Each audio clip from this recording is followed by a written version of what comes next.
नमस्कार, आप देख रहे हैं डेली 24 भारत। मैं हूं आपके साथ स्तुति झा। बुलेटिन की शुरुआत करते हैं। पश्चिम बंगाल विधानसभा चुनाव के बीच आसनसोल दक्षिण सीट से भारतीय जनता पार्टी के उम्मीदवार अग्निमित्रा पॉल ने अपनी कार पर हमले का आरोप लगाया है। अग्निमित्रा पॉल ने बताया है कि वो रहमत नगर क्षेत्र में गई थी, तभी उनकी कार पर बड़ा पत्थर फेंका गया।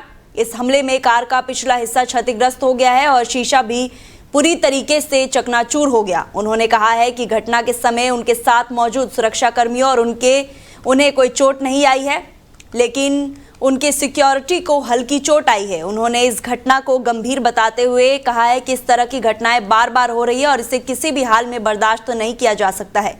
उन्होंने इशारों में विरोधी पक्ष पर आरोप लगाते हुए कहा कि इसके पीछे कौन है ये समझाना मुश्किल है।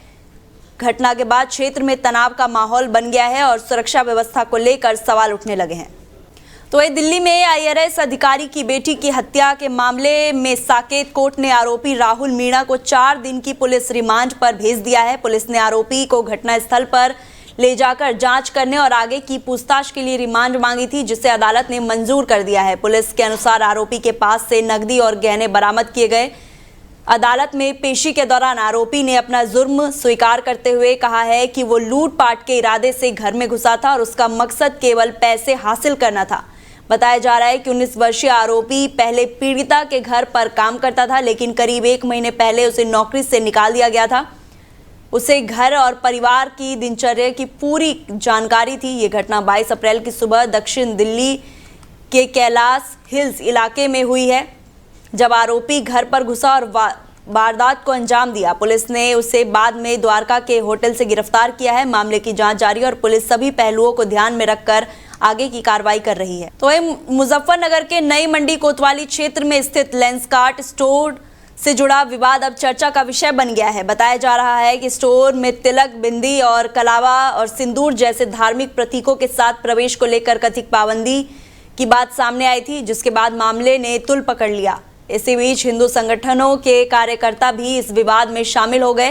कार्यकर्ताओं ने स्टोर पहुंचकर कर्मचारियों को तिलक लगाया और उसके हाथों में कलावा बांधा। बताया जा रहा है कि स्टोर कर्मचारियों ने तिलक और कलावा खुशी खुशी स्वीकार किया। इस घटनाक्रम के दौरान मौके पर माहौल कुछ समय के लिए गरमाया रहा, हालांकि स्थिति नियंत्रण में रही। स्थानीय लोगों के अनुसार इस तरह की घटनाएं सामाजिक और धार्मिक भावनाओं से जुड़ी होने के कारण संवेदनशील हो जाती है। फिलहाल प्रशासन की ओर से मामले पर नजर रखी जा रही है और किसी भी तरह की अव्यवस्था से बचने के लिए सतर्कता बरती जा रही है।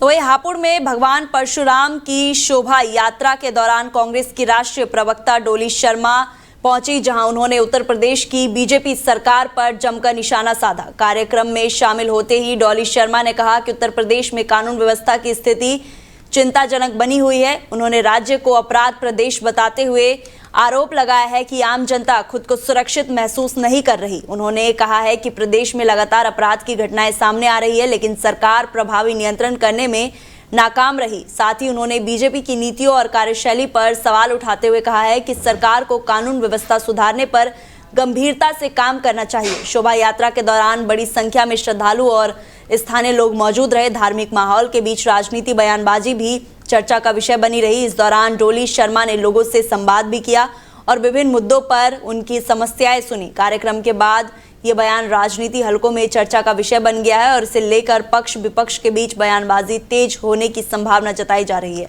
ये देखिए, ये जो 3 दिन का स्पेशल सत्र बुलाया और उसमें जो बिल लाए गए, उसमें महिला बिल तो कुछ है ही नहीं। वो डिलिमिटेशन बिल था। महिला बिल 2023 में सर्वसहमति से पास हो गया था। एक बात। दूसरी बात, देश की महिलाओं को छले ना, प्रियंका गांधी जी की, राहुल गांधी जी की और पूरी की पूरी कांग्रेस पार्टी की एक मांग है। 543 सीटों में से 33% सीट आज ही अभी बिना शर्त महिलाओं को दे दीजिए। कांग्रेस पार्टी साथ खड़ी है। हम तो पंचायतों में महिलाओं को लाएं। इस देश में आज 15 लाख महिलाएं पंचायतों में हैं। अगर कोई लाया तो कांग्रेस पार्टी लाई है। भारतीय जनता पार्टी दिल बड़ा करे और बिना शर्त महिला आरक्षण बिल लागू करे। कांग्रेस पार्टी साथ खड़ी है। ये देखिए, ये जो 3 दिन का स्पेशल सत्र बुलाया और उसमें जो बिल लाए गए। गाजियाबाद के इंद्रापुरम थाना क्षेत्र से गंभीर मामला सामने आया है, जहां युवती न्याय की मांग को लेकर लगातार दर दर भटकने को मजबूर है। पीड़िता का आरोप है कि वो लंबे समय से अपनी शिकायत लेकर पुलिस और प्रशासन के चक्कर काट रही हैं, लेकिन अब तक कोई ठोस कार्रवाई नहीं की गई। लगातार अनदेखी से परेशान होकर युवती ने सोशल मीडिया का सहारा लिया और एक वीडियो जारी कर अपनी आपबीती साझा की। वीडियो में उसने उत्तर प्रदेश के मुख्यमंत्री योगी आदित्यनाथ से गुहार लगाते हुए न्याय की मांग की है। पीड़िता का कहना है कि संबंधित थाना पुलिस उसकी शिकायत पर ध्यान दे रही है, जिससे उसे इंसाफ नहीं मिल पा रहा। वीडियो वायरल होने के बाद ये मामला तेजी से चर्चा में आ गया है और सोशल मीडिया पर लोग इस पर सवाल उठा रहे हैं। स्थानीय लोगों और सोशल मीडिया उपयोगकर्ताओं ने इस बात को लेकर चिंता जताई है कि आखिर शिकायत के बावजूद कार्रवाई क्यों नहीं हुई। अब सभी की नजरें प्रशासन और पुलिस की आगामी कार्रवाई पर टिकी हुई है। मेरा नाम सकीना खान है और मैं एक लड़के के साथ लिविंग में रह रही थी 8-9 महीने से, और उसका नाम है आसिफ सैफी, पसौंडा का रहने वाला है। और मैंने उसके साथ रही और उसने मुझसे शादी के लिए बोला, झूठा झांसा दिया मुझे शादी का, और मुझसे बोला कि मैं शादी करूंगा पर मुझे बिजनेस स्टार्ट करने के लिए कुछ पैसे चाहिए। तो मैंने उसको 3-3.5 लाख रुपए करके दिए। उसके बाद में वो पैसे लेके गायब हो गया। उसके बाद मैंने थाने जाके कंप्लेंट की, वहाँ पे मेरी कोई सुनवाई नहीं हुई। उसके बाद फिर मैं कमिश्नर के ऑफिस गई, वहाँ पर भी मेरी कोई सुनवाई नहीं हुई। उसके बाद में फिर मैंने 56-3 का मुकदमा किया। उसके बाद में मुझे चौकी से फोन आया, आज मैं चौकी गई।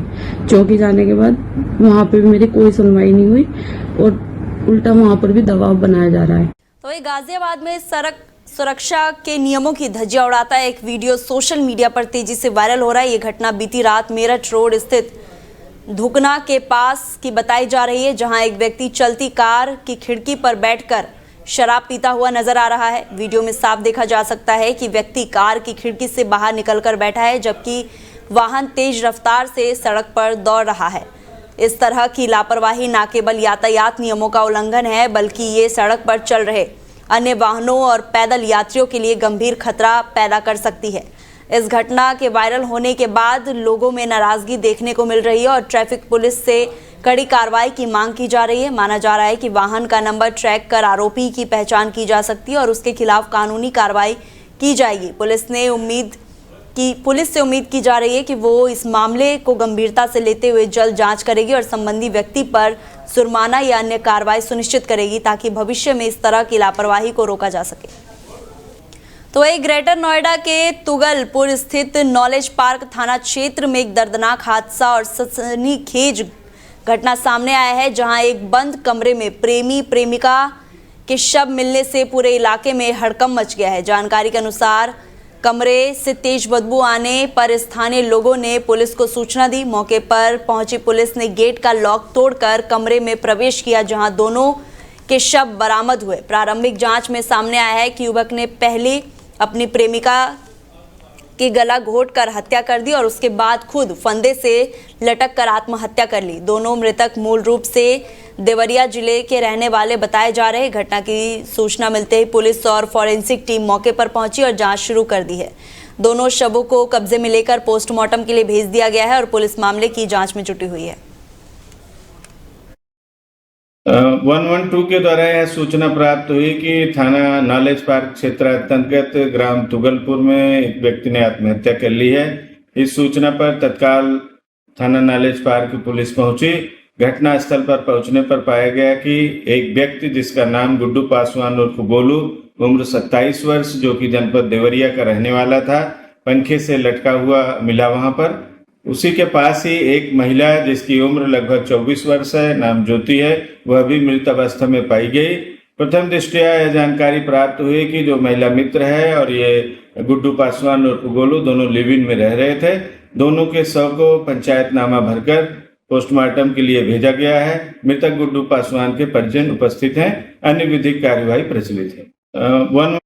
तो ये मुजफ्फरनगर के नई मंडी थाना क्षेत्र स्थित विश्वकर्मा चौक से सड़क सुरक्षा को खतरे में डालने वाला एक खतरनाक स्टंट वीडियो सामने आया है, जो सोशल मीडिया पर तेजी से वायरल हो रहा है। वीडियो में एक युवक तेज रफ्तार थार गाड़ी में चलती हुई कार की छत पर खड़ा होकर जानलेवा स्टंट करता दिखाई दे रहा है। इस खतरनाक हरकत के दौरान न सिर्फ युवक की जान जोखिम में डाली गई, बल्कि सड़क पर चल रहे अन्य वाहन चालकों और राहगीरों की सुरक्षा भी गंभीर रूप से प्रभावित हुई है। स्थानीय लोगों का कहना है कि इस तरह की लापरवाही और स्टंटबाजी आए दिन देखने को मिल रही है, जिससे सड़क दुर्घटना का खतरा लगातार बढ़ता जा रहा है। वीडियो वायरल होने के बाद लोगों में नाराजगी देखी जा रही है और प्रशासन से आरोपी के खिलाफ सख्त कार्रवाई की मांग की गई है।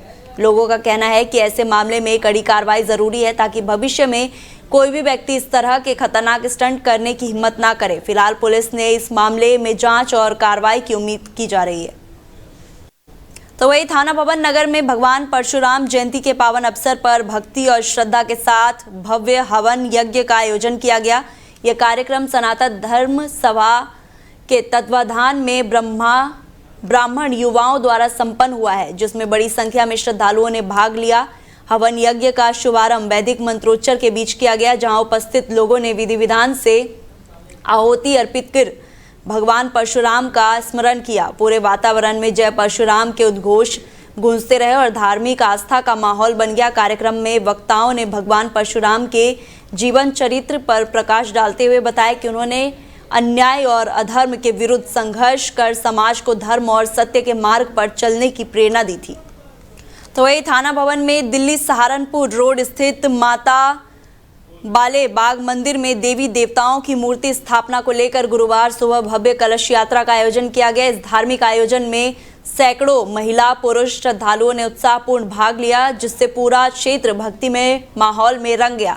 कलश यात्रा की शुरुआत 5 तीर्थ मंदिर से विधि विधान और वैदिक मंत्रोच्चार के साथ किया गया। श्रद्धालु सिर पर कलश धारण कर भजन कीर्तन और जयकारों के साथ माता बोल बाग मंदिर पहुंचे। यात्रा के दौरान जगह जगह श्रद्धालुओं का स्वागत किया गया, जिससे माहौल और अधिक धार्मिक हो गया। मंदिर परिसर में पहुंचने के बाद वैदिक मंत्रोच्चार के बीच मूर्तियों की प्राण प्रतिष्ठा कार्यक्रम की शुरुआत की गई। मंदिर समिति सदस्य सनी जिंदल ने बताया कि आयोजन कई दिनों तक चलेगा। उन्होंने जानकारी दी है कि 29 अप्रैल को भव्य शोभा यात्रा निकाली जाएगी और 30 अप्रैल को विशाल भंडारे के साथ मूर्ति स्थापना कार्यक्रम संपन्न होगा। तो वही हापुड़ में उस समय तनाव की स्थिति बन गई जब समाजवादी पार्टी कार्यकर्ताओं ने प्रधानमंत्री नरेंद्र मोदी और मुख्यमंत्री योगी आदित्यनाथ का पुतला दहन करने का प्रयास किया। मौके पर मौजूद पुलिस ने पुतला छीन लिया, जिससे कार्यकर्ताओं और पुलिस के बीच धक्का मुक्की हो गई। इस दौरान प्रदर्शनकारियों ने नारेबाजी करते हुए विरोध दर्ज कराया है। इसी दौरान रामनिवास इंटर कॉलेज की छात्राओं को कथित रूप से राजनीतिक प्रदर्शन में शामिल करने का मामला भी सामने आया है, जिससे विवाद को और बढ़ा दिया है। महिला आक्रोश अभियान के तहत हुए प्रदर्शन में छात्राओं की भागीदारी को लेकर गंभीर सवाल उठ रहे हैं। सपा और महिला सभा ने जिलाधिकारी को ज्ञापन सौंपकर आरोप लगाया है कि विद्यालय प्रबंधन, प्रधानाचार्य और महिला स्टाफ की संलिप्तता से छात्राओं को जबरन प्रदर्शन में शामिल किया गया। ज्ञापन में इसे शिक्षा नियमावली और बाल अधिकारों के दिशा निर्देश का उल्लंघन बताया है। कल भाजपा के जो जिलाध्यक्ष हैं और कार्यकर्ता हैं उनकी महिला को उनके द्वारा कल एक जन आक्रोश यात्रा निकाली गई थी। हमें उसका जन आक्रोश यात्रा का कोई विरोध नहीं है। ठीक है, आप उसमें हमारे राष्ट्रीय अध्यक्ष का और राहुल गांधी जी का पुतला फूका गया और उनके मुंह पर चप्पल व्यक्त किया गया, बड़ा निंदनीय है। इस तरह की घटना बड़ी अशोभनीय है। दूसरा, उसमें रामनिवास इंटर कॉलेज की छात्राओं को, बालिकाओं को जो लोग लेकर सड़कों पर आए हैं और प्रदर्शन में उन्हें शामिल किया है, बच्चों को जो उन्होंने इसमें कहा है वो बहुत ही आपराधिक कृत्य है। तो आप लोगों के बच्चे तो घरों में सेफ हैं और दूसरे के किसानों के मजदूरों के बच्चों को सड़कों पर ले जा रहे हैं। कल कोई इंसिडेंट उसमें हो जाता, कोई घटना घट जाती, उसके लिए कौन जिम्मेदार होता? उसके लिए प्रशासन जिम्मेदार होता। भारतीय जनता पार्टी सत्ता की जिलाध्यक्ष को जो काम कल किया, जिन मेरी छोटी बहनों के हाथ में कागज, कलम, किताब होनी चाहिए, उन्हें एक धरना प्रदर्शन में लेके जा रही है। और भारतीय जनता पार्टी के पास अब महिलाओं की भीड़ तो बची नहीं है, क्योंकि बात पुतले की करी जाए, पुतले में तो ज्यादा 5 से 6 महिला है। जब इनके पास भीड़ नहीं होती तो ये प्रशासन का यूज करके, और जैसा कि जेवर में रैली हुई, आप सबको पता है, सेक्रेटरी लगाए गए, गाँव की भीड़ लगाई गई। ऐसी क्यों हुआ? जब भारतीय जिलाध्यक्ष के पास कोई महिला नहीं बची तो उसने स्कूल की छोटी छात्राओं को बुलाकर, हमारी बहनों को बुलाकर, जिनके हाथ में कलम, किताब होनी चाहिए, उनका वहां पे साथ लेने का काम किया। नहीं, पुतला तो फूका ही फूका गया है। दूसरा, आज हमारी डीएम महोदय को ज्ञापन दिया गया है, जो कैप्टन है, हमारे कप्तान है यहाँ पे जिले के पुलिस कप्तान, उनको भी ज्ञापन दिया गया है। और विषय बड़ा स्पष्ट है कि कल जो इनकी महिला जिलाध्यक्ष प्रदर्शन करना था, प्रदर्शन करती, अपने घर से अपने बच्चों को लेके आई थी। उन्होंने क्या ये स्कूल में जाकर छात्राओं को लाकर रोड पे खड़ा कर उनको पतला दहन में उनको इन्वॉल्व करके जो गलत काम किया है। देखिए, लोकतंत्र है, लोकतंत्र को मैं कभी भी गलत प्रैक्टिस को नहीं डालना। वहीं मुजफ्फरनगर में बुधवार को उस समय अफरा तफरी मच गई जब सिविल लाइन थाना क्षेत्र के प्रकाश चौक पर एक CO2 गैस सिलेंडर जोरदार धमाके के साथ फट गया। धमाके की आवाज इतनी तेज थी कि आसपास के इलाके में दहशत फैल गई और मौके पर भारी भीड़ जमा हो गई। प्रत्यक्षदर्शियों के अनुसार धमाके के बाद इलाके में भगदड़ जैसी स्थिति बन गई। इस हादसे में एक व्यक्ति गंभीर रूप से घायल हो गया, जिसे तत्काल अस्पताल में भर्ती कराया गया। धमाके की तीव्रता इतनी अधिक थी कि आसपास की 4 दुकानें पूरी तरीके से क्षतिग्रस्त हो गई है। दुकानों में रखा सामान बिखर गया और भारी नुकसान की आशंका जताई जा रही है। घटना की सूचना मिलते ही पुलिस और दमकल विभाग की टीम मौके पर पहुंची और स्थिति को नियंत्रण किया गया। इलाके को घेराबंदी कर सुरक्षा व्यवस्था कड़ी कर दी गई है ताकि किसी भी तरह की अनहोनी से बचा जा सके। प्रशासन द्वारा हादसे के कारणों की जांच की जा रही है। प्रारंभिक तौर पर सिलेंडर की तकनीकी खराबी या अधिक दबाव को संभावित कारण माना जा रहा है। फिलहाल पूरे क्षेत्र में तनाव और दहशत का माहौल है। देखिए, एक एजेंसी ऑक्सीजन गैस सिलेंडर की एजेंसी के कुमार नाम से, जैसा कि बताया गया, अभी जांच चल रही है, क्योंकि अभी बस जस्ट मौके पहुंचा हूँ। उसमें अमोनिया भी गैस रखी हुई है और वो भी थोड़ा सा महक रही है और दीवार टूटी है, छत नहीं गिरी है और बाकी जो है काफी तेज विस्फोट हुआ है इसमें। लेकिन मतलब ऐसा कुछ कैजुअलिटी नहीं है, किसी की डेथ नहीं हुई है। इनका लाइसेंस बताया जाता है, सन 72 से इनका लाइसेंस बताया जाता है। और बाकी इसमें जो है, जो भी मौके पर मैं ASP और हमारे इंस्पेक्टर पहुंच चुके हैं और इसको कॉर्डन किया जा रहा है ताकि वो अगर मान लो दीवार या कुछ छत गिरने की कोई संभावना अगर है, इसमें किसी को कोई जान माल का खतरा ना हो। बाकी किसी की कोई कैजुअलिटी नहीं हुई है। बहुत हल्की चोट लगी हुई है इनके जो बैठे हुए थे गैस एजेंसी के मालिक, और उनको आवश्यक चिकित्सा कराई जा रही है। इसमें अन्य आवश्यक विधिक कार्रवाई सुनिश्चित की जा रही है। देखिए, एक एजेंसी ऑक्सीजन गैस सिलेंडर की एजेंसी के कुमार नाम से, जैसा कि बताया गया, अभी जांच चल रही है, क्योंकि अभी बस जस्ट मौके पहुंचा हूँ। उसमें अमोनिया भी गैस रखी हुई है और वो भी थोड़ा सा महक रही है और दीवार टूटी है, छत नहीं गिरी है और बाकी जो है काफी तेज विस्फोट हुआ है इसमें। लेकिन मतलब ऐसा कुछ कैजुअलिटी नहीं है, किसी की डेथ नहीं हुई है। इनका लाइसेंस बताया जाता है, सन 72 से इनका लाइसेंस बताया जाता है।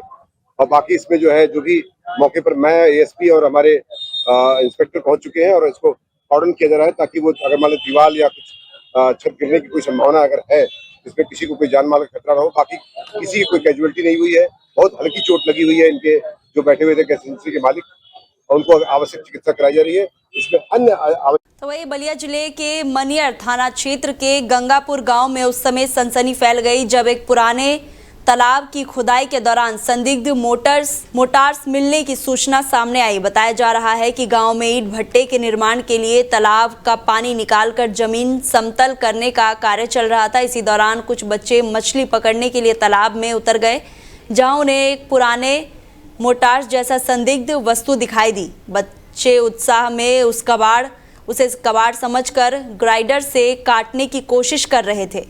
तभी वहां मौजूद बड़े लड़कों की नज़र पड़ने पर तुरंत उसे रोका गया और मामले की जानकारी ग्रामीणों को दी गई। मोटार्स ODR 11.6 सर्कल 204A और 51 mm और LG जैसे चिन्हित अंकित पाए गए हैं। साथ ही उस पर चांद सितारे का निशान भी दिखाई देने की बात कही गई है, जिससे इलाके में पाकिस्तानी सेना से जुड़े होने की आशंका जताई जा रही है। सूचना मिलते ही मनियर थाना प्रभारी अजय कुमार त्रिपाठी मौके पर पहुंच गए और स्थिति का निरीक्षण कर उच्च अधिकारियों को अवगत कराया। फिलहाल फॉरेंसिक टीम मौके पर पहुंचकर मामले की गहन जांच में जुटी हुई है। दिनांक 21 अप्रैल 2026 को थाना मनियर को सूचना प्राप्त हुई कि मनियर से बांसडीह मार्ग पे ग्राम गंगापुर के सड़क के किनारे एक गड्ढे में कुछ बच्चे मछली मार रहे थे। उनको एक बम टाइप में दिखाया पड़ा, जो प्रारंभिक तुरंत तत्काल थाना स्तर पुलिस पहुंची और उसको तत्काल सुरक्षा मुख्यालय को पत्राचार किया गया, जिसके उपरांत 20 बटालियन PSC से प्लाटून कमांडर जो बम डिस्पोजल टीम से थे तत्काल मौके पर आए। उसको जो अभी तक जो प्रारंभिक जानकारी प्राप्त हुई है वो पैरा बम है, जो कभी किसी द्वारा किसी अभियान में प्रयोग किया गया हो, उसको सुरक्षित निकाल कर और उसको प्रॉपर जो नियमानुसार तरीके से उसको सुरक्षित कर दिया गया है। साथ ही साथ उसके डेमोलाइजेशन के लिए बाराबंकी जो बम डिस्पोजल टीम है उसको पत्राचार किया गया है। शीघ्र ही बाराबंकी से टीम आने के उपरांत उसका नियमानुसार उसका निष्क्रिय करा के आवश्यक कार्रवाई की जाएगी। तो वहीं अमेठी में समाजवादी पार्टी के महिला विंग द्वारा लखनऊ की मेयर सुषमा खरगवाल के बयान के विरोध में जोरदार प्रदर्शन किया गया है। समाजवादी पार्टी महिला विंग की जिला अध्यक्ष गुंजन सिंह के नेतृत्व में दर्जनों महिलाओं ने हाथों में पोस्टर और चप्पल लेकर विरोध जताया है और उप जिलाधिकारी के माध्यम से मुख्यमंत्री को संबोधित ज्ञापन सौंपा। प्रदर्शनकारियों का आरोप था कि मेयर द्वारा समाजवादी पार्टी के राष्ट्रीय अध्यक्ष अखिलेश यादव को लेकर दिए गए बयान से पार्टी कार्यकर्ता और महिलाओं की भावनाओं को आहत हुई है। इस दौरान जिलाध्यक्ष गुंजन सिंह ने कहा है कि भारतीय जनता पार्टी महिलाओं का सम्मान करना नहीं जानती है, जबकि महिलाओं के सम्मान की बात अगर कोई करता है तो वो अखिलेश यादव है। उन्होंने आरोप लगाया है कि राजनीतिक द्वेष के कारण अखिलेश यादव की माता को आवश्यक रूप से विवाद में घसीटा जा रहा है, जो उचित नहीं है। साथ ही उन्होंने लखनऊ की मेयर पर पलटवार करते हुए कहा है कि उन्हें जनता से इस जिम्मेदारी के लिए चुना है, उन्हें उसी पर ध्यान देना चाहिए। प्रदर्शन के दौरान सपाइयों ने जोरदार नारेबाजी करते हुए अपने विरोध को दर्ज कराया है और चेतावनी दी है कि यदि इस प्रकार की बयानबाजी जारी रही तो आगे और बड़ा आंदोलन किया जाएगा। तो ये जालौन जिले के कोंच तहसील क्षेत्र में सिंचाई के लिए पर्याप्त बिजली ना मिलने से किसानों में आक्रोश बढ़ता जा रहा है। इसी को लेकर भारतीय किसान यूनियन के नेतृत्व में आधा दर्जन गांवों के दर्जनों किसान 132 केवी नहर बिजली पावर हाउस पहुंचे और जोरदार नारेबाजी करते हुए विरोध प्रदर्शन किया। किसानों का आरोप है कि सिंचाई के लिए विवादित बिजली कनेक्शन होने के बावजूद उन्हें पर्याप्त बिजली आपूर्ति नहीं मिल रही है, जिसके कारण मूंग सहित अन्य खाड़ी फसलें सूखने की कगार पर पहुंच गई है और उन्हें भारी आर्थिक नुकसान का सामना करना पड़ रहा है। एसडीएम साहब को हमने ज्ञापन दिया ये विद्युत विभाग के बारे में, किसानों को विद्युत आपूर्ति पूरी तरह से नहीं मिल पा रही, जबकि यही साहब ने हमको आश्वासन दिया था कि कल जो है हम 4 बजे से लाइन आपकी ट्यूबवेलों की चला देंगे, लेकिन वो 11 बजे चली और 11 बजे के बाद चलने पे 1 घंटा चल पाई, इसके बाद फिर बंद हो गई। इसके बाद हम तब यहाँ पे आए, जब हमें आश्वासन वहाँ से नहीं मिल पाया तब फिर हम एसडीएम साहब के पास आए और उनसे कहा हमने कि साहब ऐसी ऐसी समस्या है और इसे आप चालू करा दो, नहीं तो ये किसान की प्याज और मूंग ये 3 फसलें मुख्य हैं अभी, वो पानी के कारण सूखने के कगार पे हैं। तो अगर वो पानी नहीं मिलेगा उनको 1 हफ्ता में तो वो तो सूख जाएंगी और बिजली हमें मिल नहीं पा रही।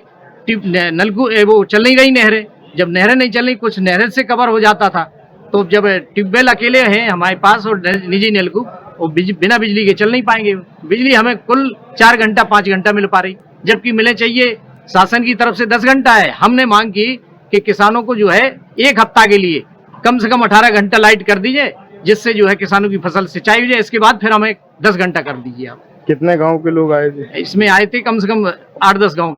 तो वहीं कन्नौज जिले के ठठिया थाना क्षेत्र के एमा पुल के पास निचली गंग नहर में किशोरी का शव उतरता हुआ मिलने से इलाके में सनसनी फैल गई है। नहर में शव दिखाई देने पर आसपास मौजूद लोगों की भीड़ मौके पर एकत्र हो गई और तत्काल इसकी सूचना पुलिस को दी गई। सूचना मिलते ही ठठिया थाना पुलिस मौके पर पहुंची और काफी प्रयास के बाद शव को नहर से बाहर निकलवाया गया। पुलिस ने आसपास के लोगों से शव की पहचान कराने का प्रयास किया है, लेकिन कई घंटे बीत जाने के बावजूद किशोरों की निशान नहीं हो सकी।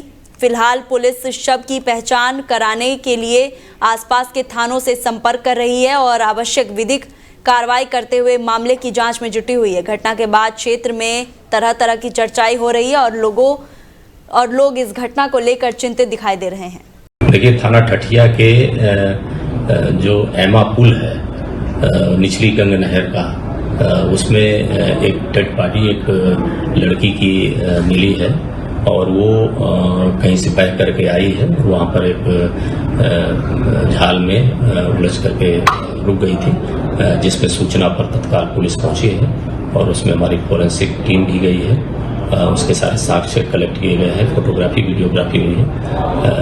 अभी उसकी पहचान नहीं हुई है, पहचान के सारे प्रयास किए जा रहे हैं और पंचायतनामा भर करके पोस्टमार्टम के लिए वहीं कानपुर में थाना बर्रा पुलिस ने शातिर बदमाश हिमांशु उर्फ साहिल को गिरफ्तार कर लिया है और उसके खिलाफ कार्रवाई करते हुए सार्वजनिक रूप से परेड कराई, जिससे क्षेत्र में अपराधियों के बीच हड़कंप मच गया। पुलिस के अनुसार आरोपी पर रंगदारी मांगने और एक युवक के साथ अभद्र व्यवहार करते हुए उस पर टॉयलेट करने और मारपीट करने और फायरिंग जैसी गंभीर घटनाएं में शामिल होने के आरोप है। आरोपी लंबे समय से पुलिस की निगरानी में था और उस पर 25,000 का इनाम घोषित था। गिरफ्तारी के बाद थाना बर्रा पुलिस ने आरोपी को क्षेत्र में घुसकर सार्वजनिक परेड कराई, जिससे आम लोगों में सुरक्षा की भावना मजबूत हुई और आरोपियों को सख्त संदेश दिया गया है कि इस पूरे मामले की जानकारी देते हुए डीसीपी दक्षिण दीपेंद्र नाथ चौधरी ने प्रेस वार्ता कर बताया है कि आरोपी के खिलाफ पहले से कई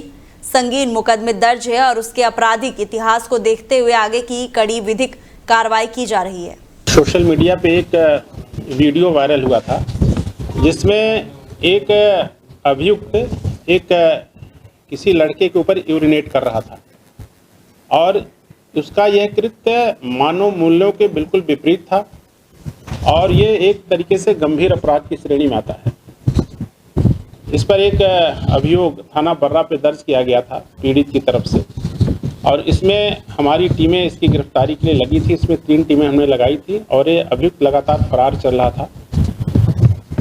आज रात्रि में इसकी गिरफ्तारी की गई है इसके घर से ही, जब ये सूचना मिली कि अपने घर पे आया हुआ है तो इसमें टीमें हमारी गई थी और कुल मिलाकर के 4 दरवाज़ों के अंदर में ये अंदर बैठा हुआ था और किसी प्रकार से इसको वहाँ से अरेस्ट किया गया है। इसके पूर्व वरदान गैलेक्सी पॉइंट पे एक फायरिंग की घटना हुई थी, उसमें भी ये अभियुक्त शामिल था और उसमें भी इसकी गिरफ्तारी नहीं हो पा रही थी और उसमें फरार चल रहा था। इसके ऊपर पुलिस के स्तर से 25,000 रुपये का इनाम भी घोषित था। इस अभियुक्त की गिरफ्तारी की गई है और एक शातिर अभियुक्त है, इसका नाम शाहिल उर्फ मुसीबत उर्फ हिमांशु और ये गुंडे प्रवृत्ति के लोग हैं। और